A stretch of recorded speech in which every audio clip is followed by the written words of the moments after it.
Sevgili Bosna Hersekliler, kıymetli şehit aileleri, aziz kardeşlerim, sizlere en kalbi duygularımla, saygıyla, muhabbetle selamlıyorum.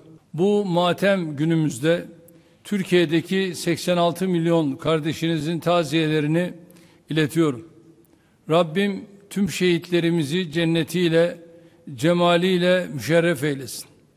İnsanlık tarihine kara bir leke olarak kazınan Srebrenica soykırımının üzerinden geçen 30 yıla rağmen vahşice öldürülen bütün Boşnak kardeşlerimizin acıları yüreğimize daha dün düşmüş gibi tazedir. Uluslararası toplumun soykırımı durdurmak için gerekli sorumluluğu üstlenmemesi, telafisi mümkün olmayan, utançla anılacak bir zafiyettir. Bu vahşeti görmezden gelen, insanlıktan nasibini almamış zihniyetle mücadelemizi bugün de kararlılıkla sürdürüyoruz.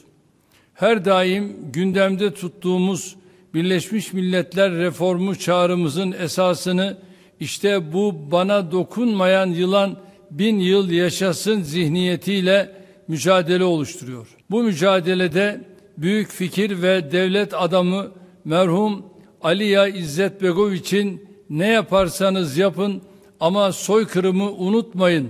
Çünkü unutulan soykırım tekrarlanır" sözleri yolumuzu aydınlatmaya devam ediyor.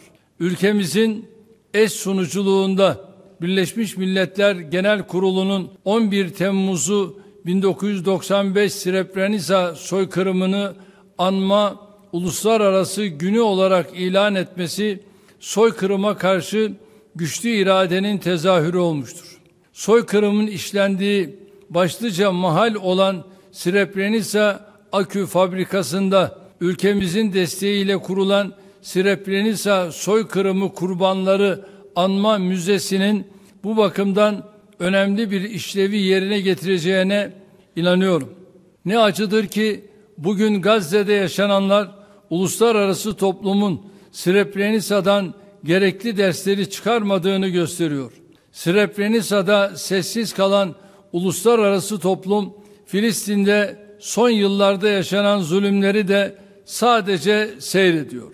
İsrail yönetimi 57 bine yakın çocuk, kadın, yaşlı ve genç Filistinliye yönelik soykırımının hesabını er ya da geç hukuk ve tarih önünde verecektir. Kıymetli kardeşlerim, uluslararası mahkeme kararlarına rağmen Srebrenica soykırımını inkar eden ve savaş suçlularını yücelten her türlü ifade ve beyanı reddediyoruz. Savaş sonrası evlerine dönen kişilere yönelik saldırı ve tacizleri lanetliyoruz.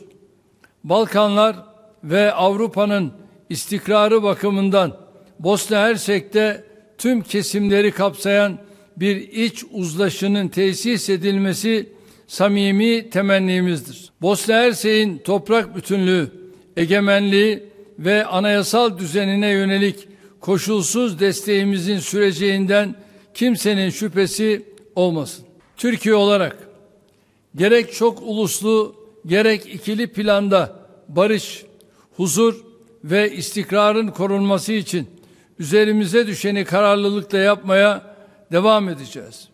Bu düşüncelerle sözlerime son verirken Srebrenica soykırımında şehitlik mertebesine erişen Boşnak kardeşlerimize bir kez daha Allah'tan rahmet diliyor, aziz hatıraları önünde saygıyla eğiliyorum. Rabbim yakınlarına sabırlar ihsan eylesin diyor. Hepinizi Allah'a emanet ediyorum.